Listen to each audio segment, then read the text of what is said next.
Sehat, Weka, gimana kabarnya? Alhamdulillah luar biasa Bapak. Terima kasih ini untuk waktunya Bapak Kepala Sekolah telah menyempatkan dari sela-sela kesibukannya untuk melakukan kegiatan hari ini. Sama, Weka.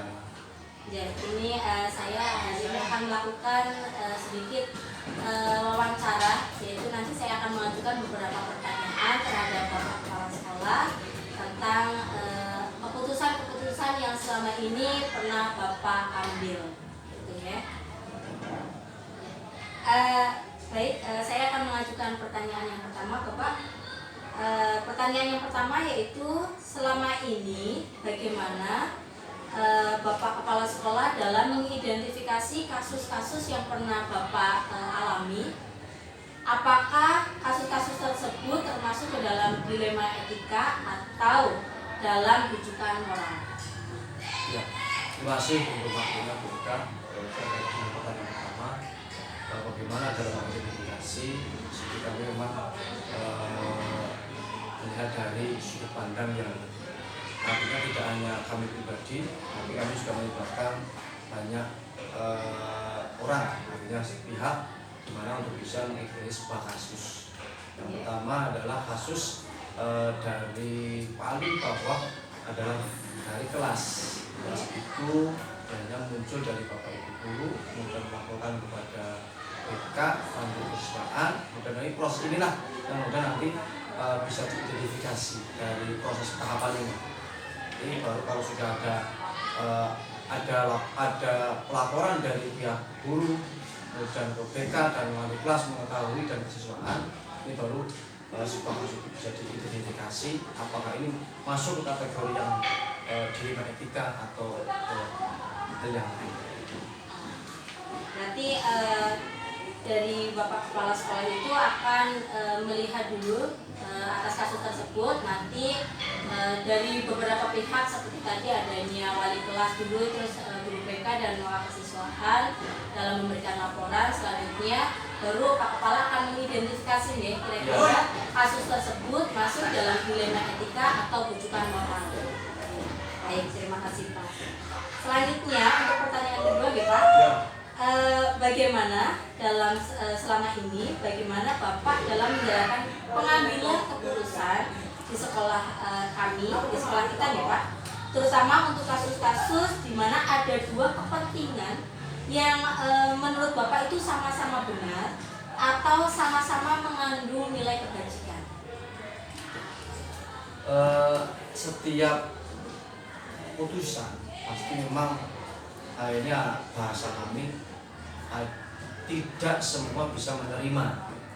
Artinya tidak bisa menerima dalam arti secara lega, secara bisa dengan lapang dada, ya karena memang terkadang kelemahan di sini bahwa banyak sedikit bahwa banyak dari guru yang memiliki keinginan, harapan yang memang terkadang belum bisa tersalurkan, sehingga ini kemudian menjadikan adanya munculnya tadi dua pendapat.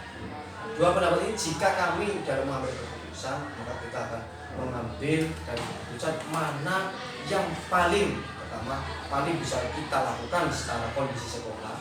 Kemudian yang kedua, hal yang di sini yang paling sesuai dengan kondisi Bapak Ibu.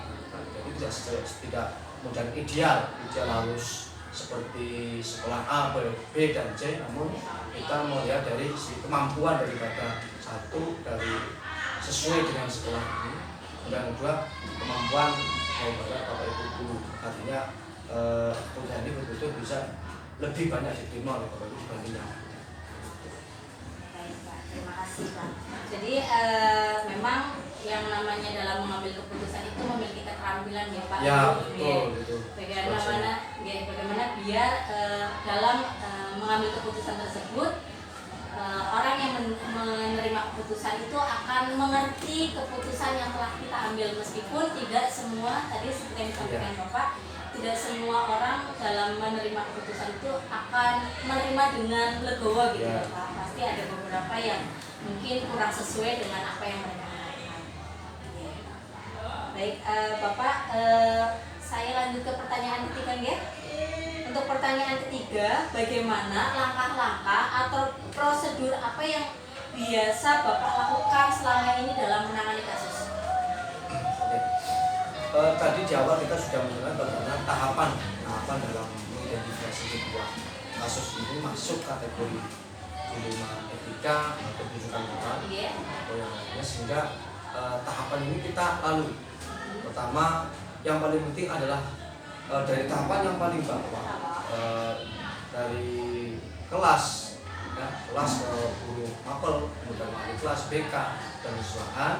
Ini nanti secara umum akan kita hadirkan bersama, kita akan ikut diskusikan kira-kira nanti pendapat mereka bagaimana, nanti kita ambil jalan tengah di mana semua pihak kira-kira bisa menjalankan dari apa yang sudah menjadi harapan dari banyak pihak dengan pendapat-pendapat yang masing-masing. Baik, jadi langkah-langkah yang akan dilakukan oleh Bapak dalam suatu menangani masalah, yang pertama itu akan mengajak beberapa pihak Ya. Dalam mengambil keputusan ya Pak. Seperti tadi adanya guru BK, terus kesiswaan atau yang lainnya, lalu akan didiskusikan secara bersama-sama dalam mengambil keputusan. Dan tentunya yang telah Bapak lakukan itu akan dilihat dulu dari nilai-nilai kebajikan yang telah dilakukan ya Pak. Ya. Selanjutnya Bapak otomatis akan mencari tahu atau akan mengumpulkan fakta-fakta yang relevan terkait dari kasus tersebut, kasus yang dihadapi. Nah, dari situ nanti Bapak akan menguji tentang kebenaran tentang kasus tersebut, yaitu akan menguji benar dan salahnya atau benar maupun tidak terhadap kasus tersebut. Seperti adanya mungkin uji legal Bapak, atau mungkin uji regulasi atau standar profesionalnya ya Pak ya, terhadap kasus yang sedang terjadi. Terus ada uji intuisi, uji publikasi ya Pak. Iya. Uji publikasi. Nah, kira-kira nanti dalam kasus tersebut apakah masuk dalam uji publikasi, apakah akan dipublikasikan atau tidak, itu juga nanti otomatis dalam mengambil keputusan Bapak akan memikirkan hal tersebut ya.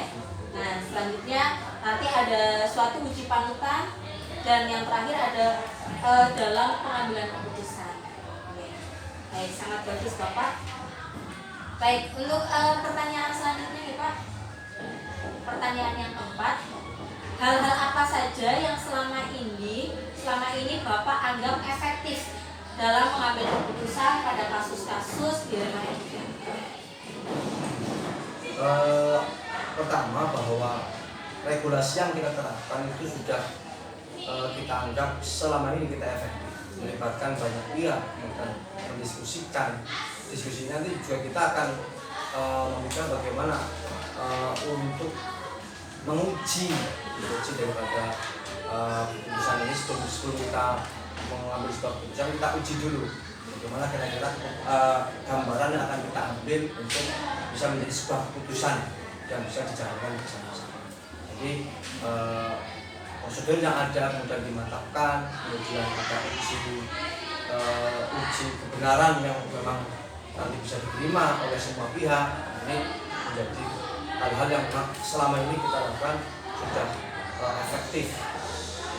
Kita juga tidak menutup kemungkinan jika nanti ada peluang-peluang yang perlu untuk mengambil sebuah jalan atau solusi yang lebih baik, kita juga akan pastinya akan menerima dengan mudah dan apa saja demi kebaikan bersama. Betul sekali. Inginnya dalam mengambil keputusan yang Bapak lakukan itu tadi otomatis kita akan melihat hasil akhirnya ya Pak, kira-kira nanti akhir hasil bisa akhir diterima, betul. apakah bisa dijalankan sesuai dengan kondisi sekolah kita. Iya. Selain hasil akhir, nanti juga kita akan melihat terkait peraturan-peraturan Ya, yang sesuai telah, regulasinya. Apakah secara kedinasan ini dibenarkan apa tidak, ada dasar hukumnya apa tidak, ada yang melindungi atau melindungi secara hukumnya atau tidak, sehingga nanti keputusan yang kita ambil itu bisa menyalahi aturannya. yang paling penting otomatis dalam pengambilan keputusan Bapak itu pasti akan melihat rasa pedulinya juga Ya, ya Pak. betul. Iya. Kemudiannya bagaimana artinya peduli dia bersama. Iya, betul. Tadi kemanfaatan yang bisa dirasakan oleh banyak orang. Betul. Nah, dalam pengambilan keputusan tadi juga otomatis Bapak akan melihat nanti hasil dari pengambilan keterampilan keputusan tersebut.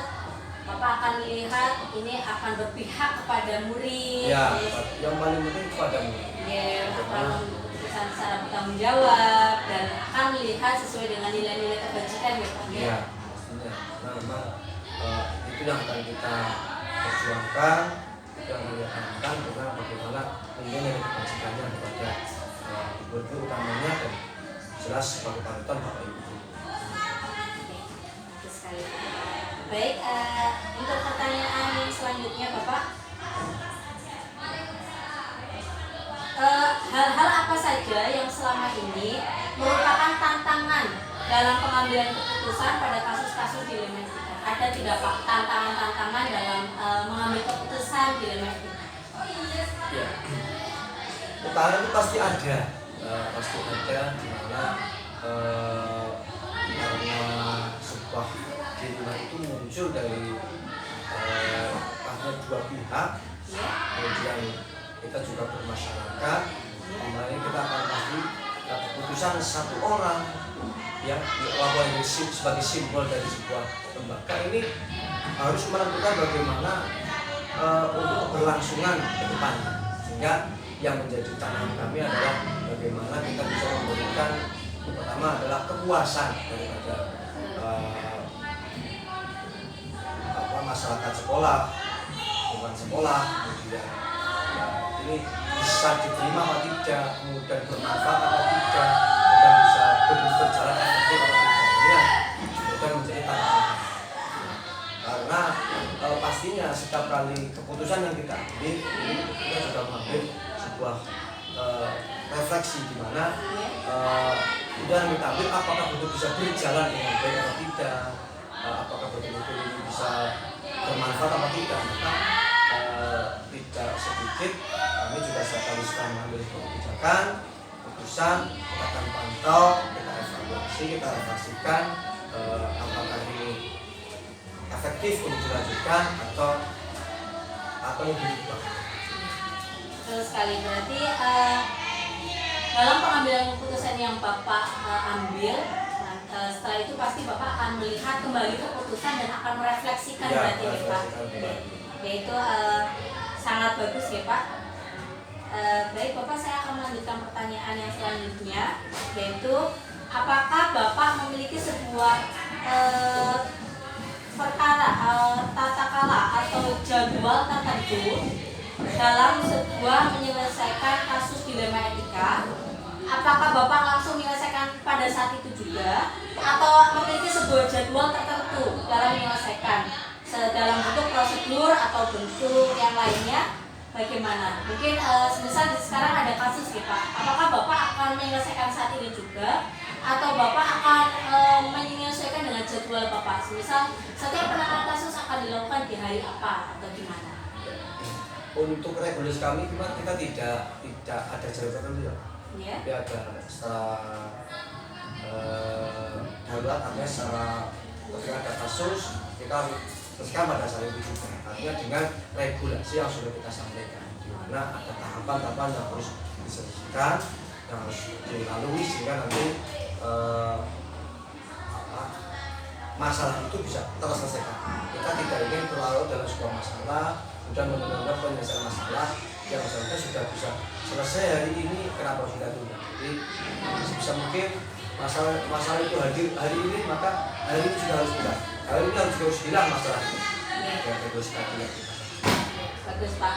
Jadi dalam satu mengambil keputusan dalam permasalahan, Bapak akan melihat dulu kira-kira masalah tersebut dapat diselesaikan di hari ini juga dengan tujuan tadi tidak ingin menunda-nunda ya Pak. Tapi jika memang permasalahan tersebut termasuk permasalahan yang mungkin cukup besar dan harus adanya komunikasi, diskusi antar pihak lain, otomatis Bapak akan menyesuaikan juga ya Pak. Secara regulasi kita menyelesaikan satu masalah dalam waktu itu. Tapi ketika memang regulasinya atau melibatkan pihak yang memang tidak bisa hadir pada hari itu, kita harus akan menjadwalkan di waktu yang pastinya tidak akan berlarut, terus di waktu yang tepat untuk menyelesaikan. bagus Pak. Jadi inginnya ketika ada masalah cepat terselesaikan ya Pak. Ya, biar tidak menumpuk masalah ya Pak. Kalau hidup tambah masalah pasti akan menjadi berkerut, tidak, ya seakan tidak punya semangat hidup. Ya, betul. Ya, pengambilan keputusan yang sangat baik itu Pak. Baik Bapak, untuk pertanyaan terakhir Bapak dari saya, dari semua hal yang telah disampaikan, pembelajaran apa yang Bapak ambil dari pengalaman Bapak dalam mengambil keputusan? Pertama, bahwa karena sebuah masalah itu muncul tidak dari keinginan setiap orang, tapi memang masih muncul seakan-akan ya karena secara mendadak darurat, sehingga secara yang kita bisa ambil bahwa setiap kali ada masalah maka sebenarnya kita selesaikan dengan cara bermusyawarah, diskusi, kemudian melibatkan orang-orang yang memang seharusnya terlibat dalam hal itu. Ya, saya ambil kalimat Bapak tadi yang sangat menarik bagi saya, bahwa setiap masalah itu muncul bukan dari keinginan kita. Nah, itu memang betul sekali ya Pak. Dan bagaimana dalam menyikapi masalah tersebut, otomatis kita akan melihat dari nilai-nilai kebajikan. Selanjutnya kita akan melakukan keputusan masalah tersebut dengan sebaik-baiknya, dengan restitusi otomatis ya Pak. Nah, dari keputusan yang diambil selalu kita usahakan biar tidak menjadi biar semua pihak dapat menerima dengan baik. Baik Bapak, terima kasih sekali Bapak untuk jawaban-jawaban yang telah diberikan, itu sangat bagus, sangat memberi gambaran yang jelas terhadap saya. Mungkin itu saja Bapak yang dapat saya tanyakan. Cukup sekian. Terima kasih untuk waktunya Bapak. Ya, sama-sama mereka, semoga bermanfaat. Kemudian nanti betul dari hasil ini pekerjaan bisa bisa setidaknya melangkah lebih baik dari sebelumnya. Amin. Ya, saya akhiri Bapak, cukup sekian dari saya. Wassalamualaikum warahmatullahi wabarakatuh. Waalaikumsalam warahmatullahi wabarakatuh.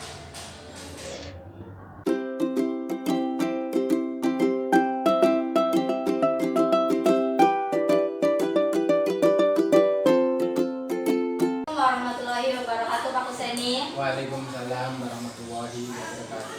Bagaimana kabarnya Pak? Alhamdulillah luar biasa. Amin, amin. Baik, mohon maaf di sini saya menyela waktunya Bapak di tengah kesibukan yang sedang Bapak lakukan. Saya akan mengajukan beberapa pertanyaan terhadap Bapak. Apakah diizinkan? Enggak bisa. Ya, terima kasih ya Pak. Untuk pertanyaan yang pertama, karena ini ada tugas yang sedang saya lakukan Pak, saya disuruh untuk mewawancari beberapa kepala sekolah. Di sini saya akan mengambil Bapak sebagai narasumber saya terkait materi dilema etika. Ya, untuk pertanyaan yang pertama ya Pak, selama ini bagaimana Bapak dalam mengidentifikasi kasus-kasus yang merupakan dilema etika atau rujukan moral? Dilema etika, ya banyak sih kasus yang ada di dilema etika. Pertama, satu mengidentifikasinya melihat sendiri. Yang kedua, mencari fakta dan bukti, baik lisan, tulisan maupun bukti foto. Jadi langkah yang Bapak lakukan dalam mengidentifikasi suatu permasalahan atau suatu kasus, yaitu Bapak akan mencari bukti yang relevan dulu ya Pak, baik itu dalam bentuk lisan atau tulisan atau foto atau video ya seperti itu. Ya, jawaban yang bagus Bapak. Baik, untuk pertanyaan yang kedua ya Pak, selama ini bagaimana Bapak menjalankan dalam pengambilan keputusan di sekolah yang Bapak ampuh, terutama untuk kasus-kasus di mana ada dua kepentingan yang sama-sama benar atau sama-sama mengandung nilai kebajikan? Mengambil keputusannya sama-sama benar. Satu, kita bisa mengambil lebih penting mana, itu satu kepentingan karena sama-sama benar. Yang kedua, lebih menentukan mana dalam kegiatan ini, dalam etika itu. Berarti dalam suatu permasalahan Bapak dalam mengambil keputusan itu akan menimbang dulu mana permasalahan, jika memang permasalahan tersebut sama-sama benar ya Pak atau sama-sama penting, Bapak akan melihat dulu mana sih permasalahan yang lebih penting dan mana sih permasalahan yang sekiranya lebih menguntungkan. Seperti itu ya Pak? Yeah. Baik. Untuk pertanyaan yang selanjutnya ya Pak, langkah-langkah atau prosedur seperti apa yang biasa Bapak lakukan selama ini dalam mengambil suatu keputusan? Satu, mencari bukti dulu. Yang kedua, Ya. memperhatikan pokok permasalahan. Ya. Yang ketiga, memusyawarahkan dengan para guru atau anggota sekolahnya. Ya. Yang keempat itu menimbang keputusan yang terbaik dari semua masukan. Oke. Jadi langkah-langkah yang akan Bapak lakukan ya dalam mengambil suatu keputusan, Bapak akan yang pertama dan yang paling utama pasti akan mencari tahu terkait kebenaran atau fakta-fakta yang relevan terkait masalah tersebut dulu ya. Selanjutnya Bapak akan memperhatikan pokok permasalahannya. Selanjutnya akan memusyawarahkan ke beberapa tokoh ya Pak terkait permasalahan tersebut, atau mungkin di sini ke wakil kepala sekolah atau mungkin guru BK-nya atau siswanya, seperti itu ya Pak. Selanjutnya Bapak akan menimbang keputusan sebaik mungkin dalam mengambil suatu keputusan. Baik, jawaban yang sangat bagus Bapak. Selanjutnya untuk soal yang berikutnya, hal-hal apa saja yang selama ini Bapak anggap efektif dalam mengambil keputusan pada kasus-kasus dilema etika?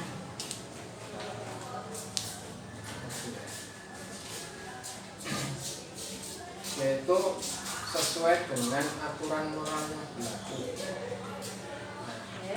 Yang kedua, sesuai dengan aturan agama, baik dari Al-Quran, hadis maupun yang lain. Itu yang ambil langkahnya. Berarti dalam melakukan pengambilan keputusan, Bapak juga akan melihat prinsip-prinsip dalam melakukan pengambilan keputusan ya Pak. Yeah. Di samping tadi akan melihat dari sisi moral atau segi agamanya, Bapak juga akan melihat dari hasil akhir dalam pengambilan keputusan tersebut, atau mungkin dari melihat dari peraturan-peraturan yang telah ditegakkan di sekolah Bapak, atau mungkin melihat dari rasa peduli Bapak terhadap permasalahan tersebut atau orang yang melakukan permasalahan tersebut. Seperti itu. Dan otomatis Bapak akan melakukan keterampilan dalam mengambilkan keputusan, mungkin dari adanya yang terpusat kepada murid atau berpihak kepada murid, atau antara lain melihat dari nilai-nilai kebajikan, dan atau mungkin melihat keputusan yang bertanggung jawab. Seperti itu ya Pak. Baik Pak. Untuk pertanyaan yang selanjutnya ya Pak, hal-hal apa saja yang selama ini merupakan tantangan dalam mengambil keputusan pada kasus-kasus dilema etika? Ada tidak Pak? Tantangan-tantangan yang selama ini Bapak alami? Tidak ada. Oh, tidak ada. Berarti Bapak menganggap bahwa permasalahan atau kasus-kasus dalam mengambil suatu keputusan, terutama itu dilema etika, Bapak dapat menanganinya dengan baik ya Pak? Ya Pak. Untuk pertanyaan selanjutnya, apakah Bapak memiliki sebuah jadwal tertentu dalam menyelesaikan suatu permasalahan kasus dilema etika? Selanjutnya, apa Bapak langsung menyelesaikan saat itu juga atau harus melihat jadwal? Jadi mungkin jika hari ini ada suatu permasalahan, apakah permasalahan tersebut akan Bapak tangani saat itu juga, atau mungkin nanti Bapak akan menjadwalkan terlebih dahulu? Kalau jadwal nggak ada, Yeah. penyelesaian kasus itu tidak bisa 100% untuk langsung ditangani. tapi kita harus melihat prosedurnya, maksudnya dari mana permasalahan itu, apakah itu bersinggungan langsung, apakah itu bisa ditolerir atau tidaknya, itu yang harus kita selesaikan. Nah setelah itu kita membuat jadwal untuk penyelesaian. Oke, berarti dalam menangani suatu permasalahan atau kasus tersebut, dalam penyelesaiannya Bapak akan melihat dulu kira-kira permasalahan tersebut bisa ditolerir atau tidak dan bisa diselesaikan hari ini atau tidak gitu. Tapi jika permasalahan tersebut cukup besar dan ini butuh adanya diskusi dengan beberapa pihak, Bapak akan menjadwalkan dalam penanganan kasusnya, berarti gitu ya Pak? Oke. Ya, untuk pertanyaan selanjutnya nih Pak, apakah adakah seseorang atau faktor-faktor apa yang selama ini mempermudah Bapak dalam mengambil suatu keputusan dalam kasus-kasus dilema etika? Jadi di sini maksudnya dalam mengambil keputusan, Bapak itu punya idola atau tidak, atau punya tokoh yang dapat Bapak contoh dalam mengambil keputusan? Kalau tokoh ya itu Nabi Muhammad. Oke. Kalau idola ya itu kan Quran dan hadis. Baik. Jadi dalam pengambilan keputusan Bapak akan melihat tadi tokohnya Nabi kita ya Pak, Nabi Muhammad SAW dalam setiap mengambil keputusan dan berpedoman dengan Al-Quran dan hadis. Oke, bagus Bapak. Baik Pak, untuk pertanyaan terakhir dari saya ya Pak, dari semua hal yang telah disampaikan tadi, pembelajaran apa yang dapat Bapak ambil dari pengalaman Bapak dalam mengambil keputusan dilema etika selama ini? Yaitu mempercepat penyelesaian masalah etika di masyarakat yang sekarang ini banyak berbaur dengan apa ya, dengan pergaulan yang tidak baik. Oh gitu. Jadi Bapak akan berusaha menangani permasalahan-permasalahan atau kasus-kasus ini dalam secepat mungkin ya Pak. Terutama kita melihat bahwa adanya era zaman yang semakin berkembang ya Pak, dengan masyarakat lingkungan yang seperti ini, yang mungkin ada beberapa hal positifnya, namun tidak dipungkiri ada beberapa juga yang hal negatifnya. Oke. Terima kasih Bapak, jawaban-jawaban yang telah Bapak berikan itu sangat bagus. Semoga ini dapat saya ambil dengan saya sikapi dengan baik dan saya ambil dengan sebaik-baiknya Pak. Semoga ini memberikan manfaat yang banyak bagi saya. Baik Bapak, saya akhiri untuk perjumpaan kita hari ini. Cukup sekian dari saya. Wassalamualaikum warahmatullahi wabarakatuh. Waalaikumsalam warahmatullahi wabarakatuh.